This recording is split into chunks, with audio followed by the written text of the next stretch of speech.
अस्सलाम वालेकुम। Chemistry with तस्लीम सबा सां गॾु मां तव्हांजी टीचर तस्लीम सबा तव्हांजे पंहिंजे चैनल में यूट्यूब ते जीअं त असां पहिरियां 5 लेक्चर्स पढ़ी आया आहियूं। ठीकु आहे, हाणे असां जेको हींअर अॼु जो असांजो टॉपिक आहे उहो रिलेटिव एटॉमिक मास आहे एंड एटॉमिक मास यूनिट आहे। ठीकु आहे, हाणे रिलेटिव एटॉमिक मास आहे छा, त चए थो त रिलेटिव एटॉमिक मास असां उन मास खे चवंदा आहियूं जॾहिं कंहिं बि एलिमेंट जे एटमनि जो असां मास कंपेयर कयूं with the 1/12th mass of carbon. जॾहिं असां कंहिं बि एलिमेंट जे एटम जो मास कैलकुलेट कंदा आहियूं कंहिं सां कंपेयर करे, असां कंपेयर कंदा आहियूं उहो 1/12th मास ऑफ कार्बन सां कंपेयर करे कैलकुलेट कयूं त असां उनखे रिलेटिव एटॉमिक मास चवंदा आहियूं। ठीकु आहे, हाणे हिते AM असां उनखे छा सां ज़ाहिर कंदा आहियूं, AMU सां, एटॉमिक मास यूनिट सां ज़ाहिर कंदा आहियूं। ठीकु आहे, हाणे हिते जेको फार्मूला ॾिनल आहे हिन फार्मूला ते त असां कंहिं बि एलिमेंट जे एटम जो मास कैलकुलेट कंदासीं by comparing with the mass of 1/12th mass of carbon. ठीकु आहे, हाणे ए जेको आहे मास आहे कंहिं फॉर एग्ज़ाम्पल कोई XY या Z एलिमेंट आहे जंहिंजो असां रिलेटिव एटॉमिक मास या एवरेज एटॉमिक मास कैलकुलेट कंदासीं by is equal to average mass of one atom mass of element upon 1/12th into mass of one atom of carbon. हीअ असां formula use करे असां हिन जे ज़रिए असां कंहिं बि एलिमेंट जे एटमनि जो मास कंपेयर कंदासीं जंहिंखे असां रिलेटिव एटॉमिक मास यूनिट चवंदा।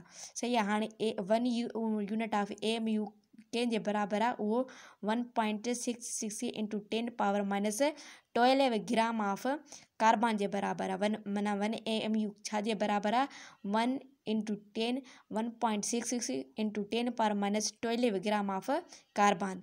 इहो जेको आहे mass of 1 AMU which is equal to the mass of carbon. ठीकु आहे, त इहो असांजो जेको छा आहे माना रिलेटिव एटॉमिक मास आहे या एटॉमिक मास यूनिट आहे। ठीकु आहे, हाणे उन खां पोइ आहे असांजो सेकेंड जेको टॉपिक आहे एम्पिरिकल फार्मूला ऐं मॉलिक्यूलर फार्मूला। त असां पहिरियां पढ़ी आया आहियूं त केमिकल फार्मूला आहे छा। केमिकल फार्मूला असां उनखे चवंदा आहियूं त कंहिं बि कंपाउंड खे असां सिम्बोलिकली कंबाइंड फॉर्म में लिखंदा आहियूं त उनखे असां केमिकल फार्मूला चवंदा आहियूं। जीअं असां कंहिं बि एलिमेंट खे उनखे सिम्बल जे फॉर्म में लिखंदा आहियूं, जीअं सोडियम आहे त Na जी फॉर्म में लिखंदा आहियूं। ठीकु आहे, जॾहिं उहो कंपाउंड जी सूरत अख़्तियार करे थो, जॾहिं कंहिं बि ॿिए एलिमेंट सां मिली करे छा ठाहे थो कंपाउंड, जीअं सोडियम क्लोराइड आहे, त इहो छा थी वियो केमिकल फार्मूला। तॾहिं इन खे असां छा सां ज़ाहिर कंदासीं, इन्हनि खे असां बि सिम्बल जे फॉर्म में ज़ाहिर कंदा आहियूं जंहिंखे असां केमिकल फार्मूला चऊं था। ठीकु आहे, हाणे केमिकल फार्मूला जा जेके आहिनि 2 क़िस्म आहिनि, हिकिड़ो एम्पिरिकल फार्मूला आहे ऐं ॿियो हूंदो आहे मॉलिक्यूलर फार्मूला।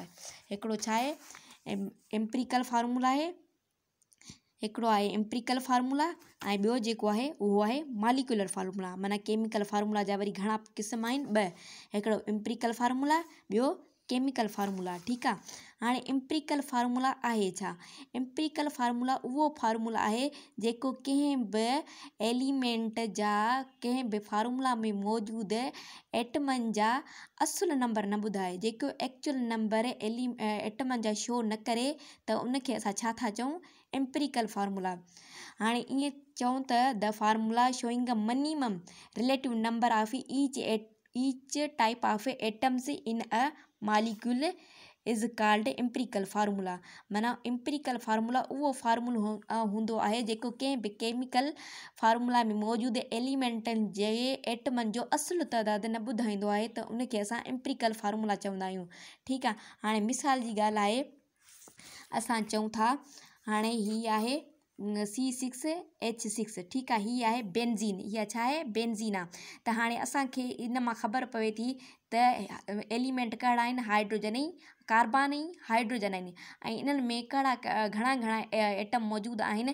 कार्बन जा 6 एटम मौजूदु आहिनि ऐं हाइड्रोजन जा 6 एटम मौजूदु आहिनि। त माना इहो जेको आहे असली तइदादु या एक्चुअल नंबर ऑफ एटम ॿुधाए थो त हिननि में केतिरा एटम मौजूदु आहिनि। ठीकु आहे, त इहो जेको हूंदो आहे मॉलिक्यूलर फार्मूला हूंदो आहे। माना मॉलिक्यूलर फार्मूला जेको हूंदो आहे उहो एक्चुअल नंबर ऑफ एटम खे शो कंदो आहे त केतिरा एटम मौजूदु आहिनि कंहिं कंहिं बि एलिमेंट जा कंहिं बि केमिकल फार्मूला में। ऐं empirical formula actual number of atom न ॿुधाईंदो आहे। ठीकु आहे, हाणे कीअं जेकॾहिं असां हिन खे CH लिखूं त इहो छा आहे एम्पिरिकल फार्मूला। हीअ छा आहे एम्पिरिकल फार्मूला।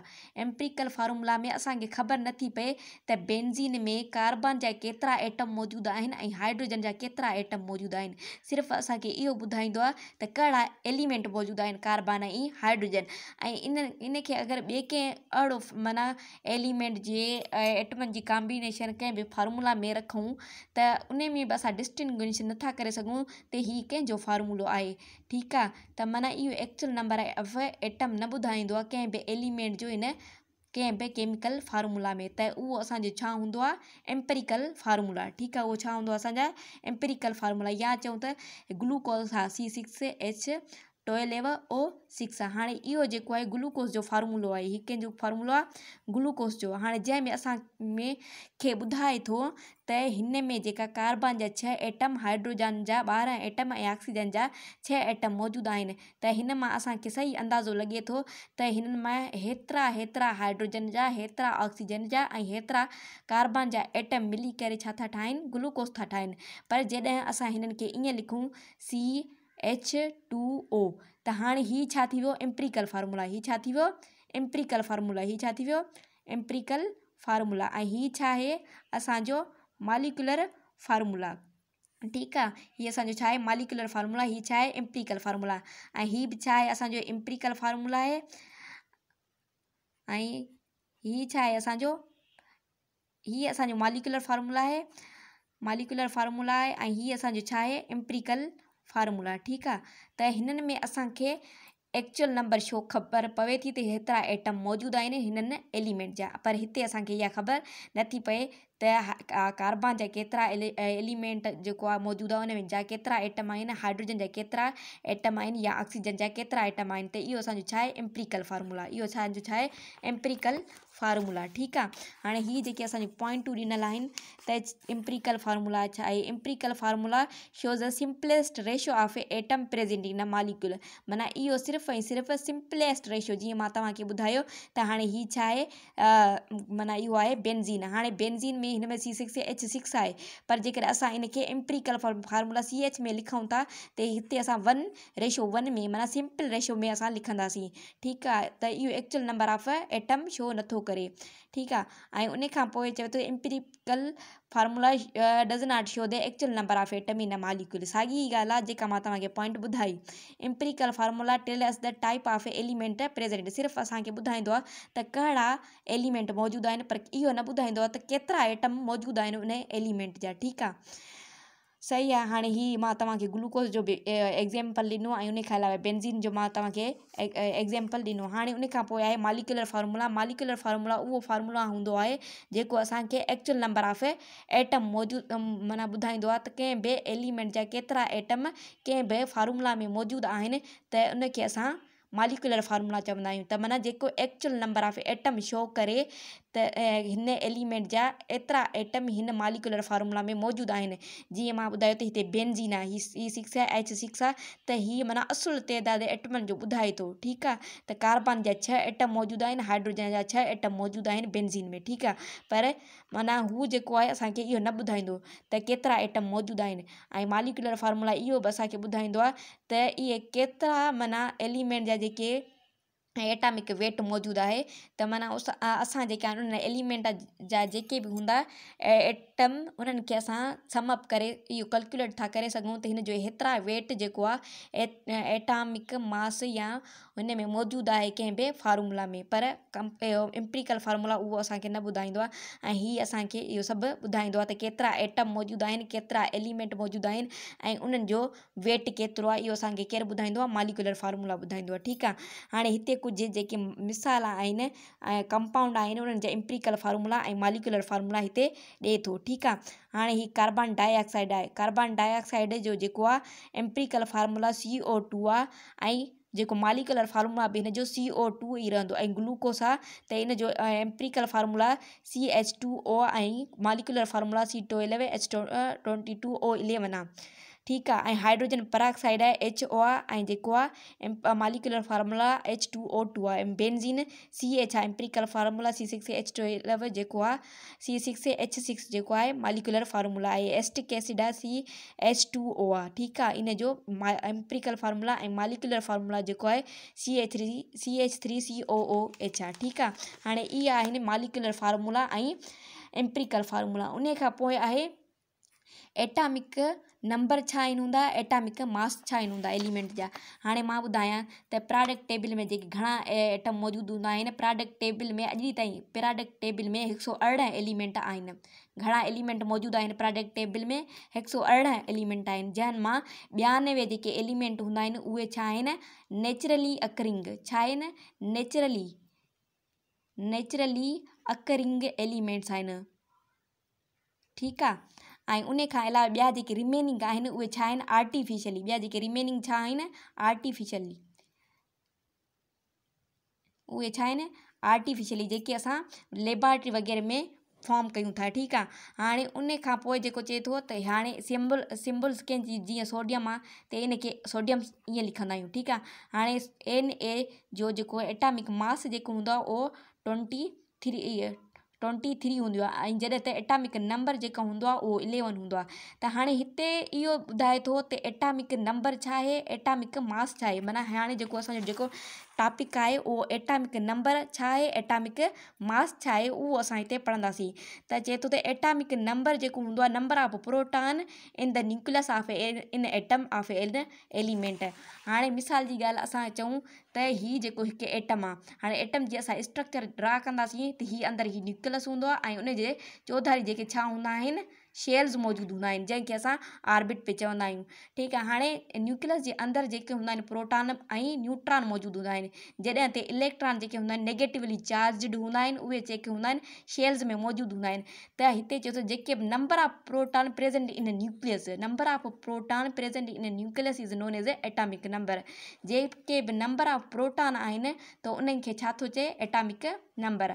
ऐं एटामिक मास छा खे थो चए, the sum of proton plus neutron in nucleus. हाणे जेको बि प्रोटॉननि ऐं न्यूट्रॉननि जो जेको जोड़ आहे ऐं मौजूदु आहिनि न्यूक्लियस में, उन्हनि खे असां एटामिक मास था चऊं। ठीकु आहे, हाणे हिते जेको आहे सोडियम आहे, सोडियम जो जेको एटामिक नंबर छा आहे, 11।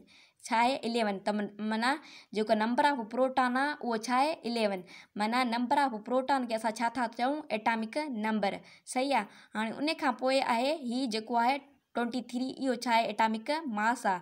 हाणे इहो मास, एटामिक मास कीअं थियो, जॾहिं प्रोटॉन प्लस न्यूट्रॉन खे जोड़ कंदासीं त असांजो छा ईंदो, एटामिक मास ईंदो। छा ईंदो, एटामिक मास ईंदो। हाणे उहो कीअं जोड़ कंदासीं, हाणे हीअ प्रोटॉन आहिनि, 11 प्रोटॉन आहिनि।